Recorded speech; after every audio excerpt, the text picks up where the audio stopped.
So, it happened. On July 4th, 2025, while most of America was probably trying to figure out if their hot dogs were fully cooked, Washington passed something called the One Big Beautiful Bill. It sounds less like a piece of legislation and more like something a giant gold-plated baby would name his favorite toy. Championed by Donald Trump, this bill was sold as a glorious gift to the nation. It permanently extends the 2017 tax cuts and throws in some new goodies like media group, IRS tax forms with tax cuts visible, seniors smiling with tax documents, waiters counting tips, workers clocking overtime at stock at distribute _equally, tax breaks for seniors, people earning tips, and even overtime pay. It also boosts the state and local tax or SALT deduction and the estate tax exemption, which is fantastic news if your primary concern is how to pass on your third yacht to your kids. But here's the thing about giving everyone a tax cut without paying for it. It's like throwing a massive party and telling the caterer you'll figure out the bill later. The problem is, later is now, and the bill is astronomical.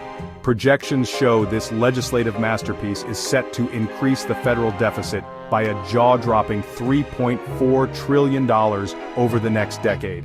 To be clear, that's not a small rounding error. That's the government having to borrow a colossal amount of money on top of the already huge piles of money it's been borrowing for years. It's the fiscal equivalent of seeing your credit card is maxed out and deciding the best solution is to get a dozen more. This mountain of new debt has a very real, very painful consequence: interest payments. Think of it as the government's own predatory loan. Our annual interest costs are now expected to rocket past $1 trillion per year. Let me put that in perspective for you. That's more than we spend on the entire defense budget. It's more than triple what we were paying in interest back in 2017. We are essentially spending a fortune just for the privilege of being in debt. This isn't just an abstract number on a spreadsheet, it's a huge chunk of our national budget that could be going to things like, I don't know, fixing bridges or ensuring our drinking water doesn't contain the entire periodic table. This borrowing bonanza also creates a dangerous risk for the entire economy.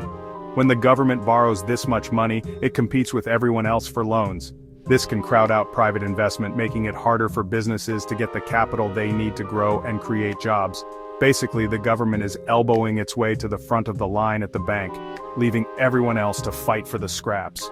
This whole situation raises serious questions about our country's long-term financial health and severely limits our ability to respond to the next big crisis, whether it's a pandemic, a natural disaster, or an alien invasion. And let's be honest, at this point, aliens might just take one look at our national balance sheet and fly away in terror.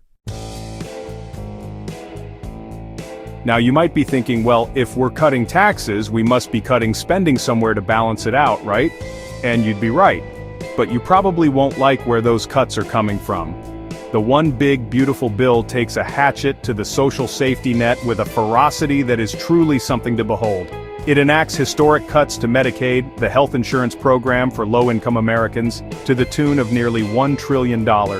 It also carves out a massive chunk from the Supplemental Nutrition Assistance Program, or SNAP, more commonly known as food stamps. These are not small trims. They are seismic shifts in how we support our most vulnerable citizens. For the first time in its 60-year history, Medicaid now has federally mandated work requirements. The same goes for SNAP, where existing work requirements have been expanded. The argument is that this will encourage people to find jobs. But the reality, according to the Congressional Budget Office, is that most of the people who will be dropped from Medicaid won't find jobs with insurance. They'll just be uninsured. In fact, one analysis predicts that by 2034, over 10 million more people could be without health coverage. This isn't just a policy change, it's a decision to actively push millions of people into a state of profound insecurity, where a single illness could mean financial ruin. The impact of these changes on low-income Americans is both immediate and devastating. It's almost mathematically cruel. While the wealthiest get a tax break, the lowest-income Americans, those earning less than $18,000 a year, are projected to see their after-tax, after-transfer income actually go down. Let that sink in. The government is actively making the poorest people in the country even poorer. Meanwhile, the next income bracket, making between $18,000 and $53,000, will see a negligible gain of about $30 a year. That's not even enough to buy a fancy coffee once a month. It's a rounding error for them, but a lifeline for those who are losing their benefits. This isn't just about numbers, it's about human dignity. Losing access to Medicaid means a parent might have to choose between taking their sick child to the doctor and paying rent. Cuts to SNAP mean families might have to skip meals so their children can eat. This bill fundamentally redefines who we are as a country. It moves us away from a society that provides a basic floor of support for its citizens, and toward one where if you fall, you're on your own.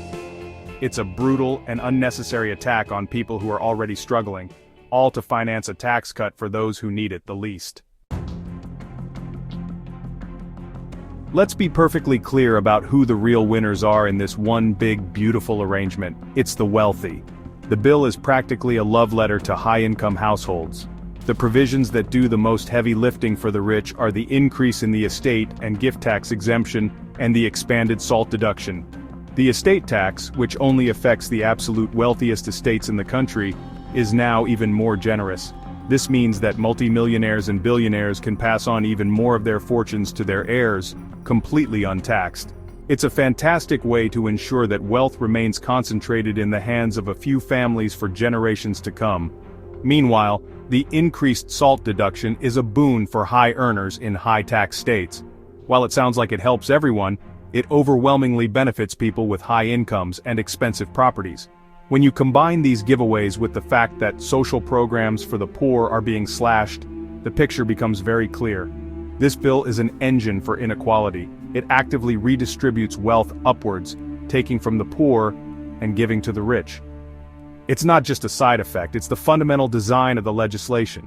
The result is a widening gap between the haves and the have-nots, creating a more stratified and less stable society. This economic strain doesn't just affect individuals, it puts our entire healthcare system at risk.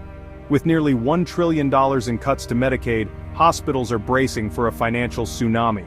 This is especially true for hospitals in rural areas and those that serve large low-income populations. These facilities often operate on razor-thin margins, and Medicaid is a crucial source of their funding.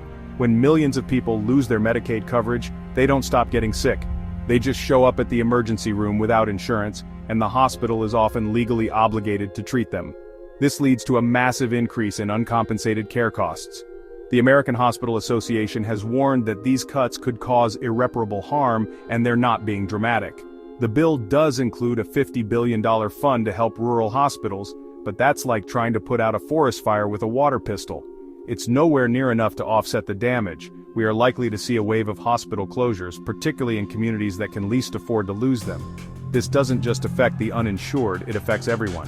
When your local hospital closes, it means longer travel times for emergency care, fewer doctors in your community, and reduced access to care for all.